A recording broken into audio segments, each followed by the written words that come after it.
Alright, so I'm driving to work and I'm in the Mustang, and I thought this would be a good opportunity to do my first little bit of long form content for the channel to introduce really the car and myself and what all of my plans are for this channel and the things that I want to do from here going forward and why I'm doing this at all in the first place. So a little bit ago I got permission from my wife to use some extra money that we had at the time that had kind of just fallen into us and go and find a car to use for the start of a project car. I grew up loving cars and car culture and really just going fast and doing dumb things. Oh, here comes a pole.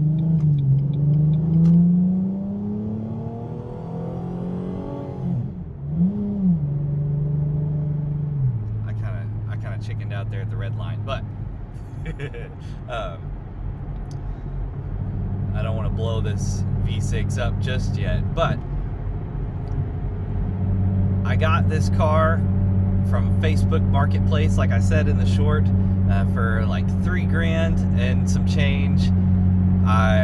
It's not worth that. I knew it wasn't worth that when I made that deal. However, I am a big old sucker, and after scouring Facebook Marketplace and Craigslist and things and trying for a while to get somebody to make a deal on one of these cars, and finally there was somebody willing to make a deal, but this girl wasn't going to haggle because it was a little girl who wanted the money for her first semester of college, and I wimped out and didn't haggle at all and didn't want to look for anything else because I was tired of looking. So I gave her all the cash that I had brought and drove this home from Texas about 3 hours, and I had my Mustang in the start of this project. And at the time when I got it, I still wasn't planning on doing this YouTube bit. I was just going to make the car with my dad by myself and do the project anyway. But then I saw this series of YouTube shorts from this guy, Jason Supra, who was taking all the ad revenue from his car and putting it back into the build. And I was like, this man's a genius. I'm stealing that immediately. If I'm going to do this project, why would I not try to bolster the economic side of it with a little bit of YouTube shorts? And I speak professionally anyway, so why not put myself out there on social media to try to get and build the extra money just through ad revenue? Seems like a genius idea. But anyway, I love these Mustangs. My first car was a Catfish Camaro, and it was awful, and I hated everything about it. I had a V6 of the Catfish Camaro, and if you thought that these 4-liter V6 Mustangs were gutless, the Catfish Camaro V6 was absolutely disgusting how slow it was. And then with the first car that I bought with my own money was an 01 Mustang GT. So I had the New Edge GT, and I loved that thing. It had a whole bunch of upgrades. It was like the bolt-on New Edge Mustang GT dream. I had adjustable caster camber plates, upgraded suspension. I had the cold air intake. I had Flowmasters dumped right underneath the cabin. I had it tuned up just a little bit.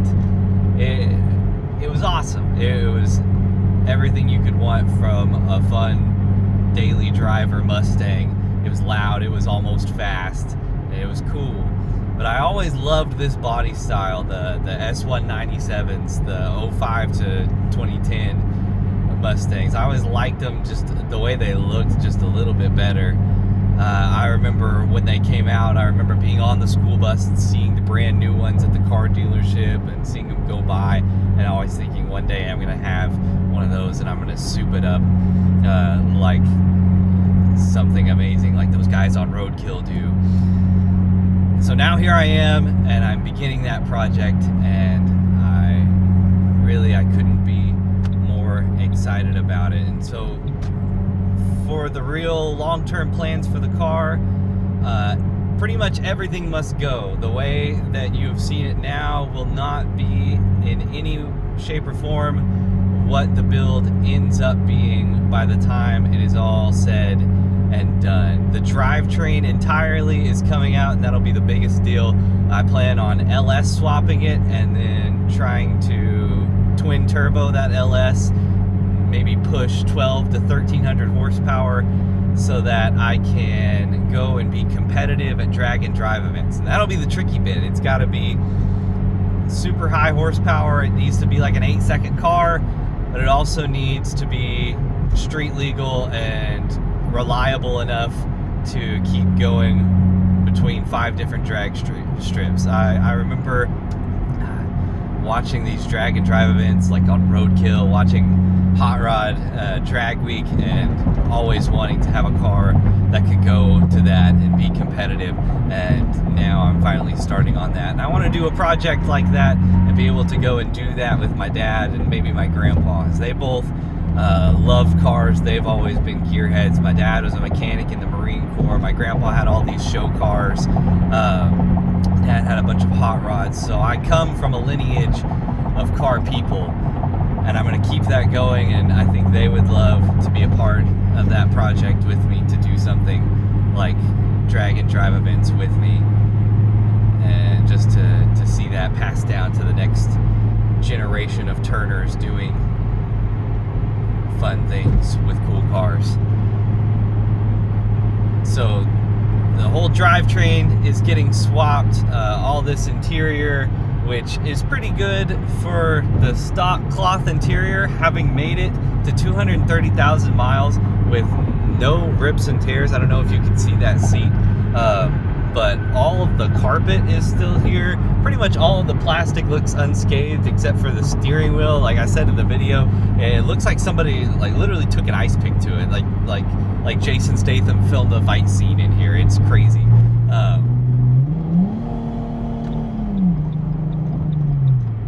Around that car. But all of this interior is going to get changed for something lighter and cooler.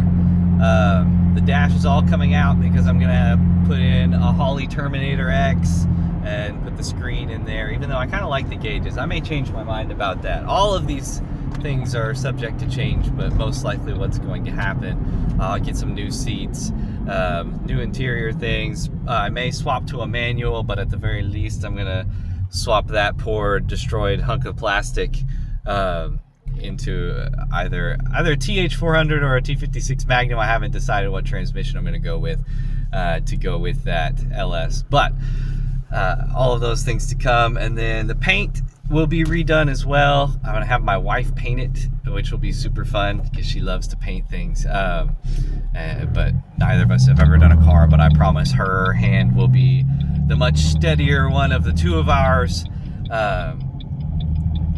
I've already got the first little upgrade video episode for the shorts lined up and ready, so that, I mean, the ad revenue part will not start until after the first episode, because I couldn't stand how gross looking the headlights were. The videos will continue to improve in quality as time goes on. I've got microphones ordered, those little clippy microphones. I've got a good camera. I just wasn't able to use it without the microphone coming in yet. I've got so many more plans for how to make funny and cool videos to go along with this. We're going to go to a drag strip and get my ET times every time that I put on some upgrades that might improve performance, and especially after we swap the drivetrain. And so that whole process will be filmed as well, and quality is only going to go up from here. But I want to apologize for everything being on my phone up to this point. But without saying any more, I hope that you will like, comment, subscribe, and share this with everyone you know, everyone that you think might be interested, everyone that you think might not be interested. I don't care. Share it with them anyway. Tell people that this is going on. Let them know. Send them my way. Because I'm super excited about this, and if it's gonna go well, I'm gonna need your help. So Like, comment with what you want to see next, whether or not you thought this vlog as I'm driving to work in the Mustang was a good idea or just kind of a weird, awkward one. I feel awkward talking into my phone for 10 minutes for the first time. Thank you for viewing this, and I'll see you on the next episode of Roach Mustang.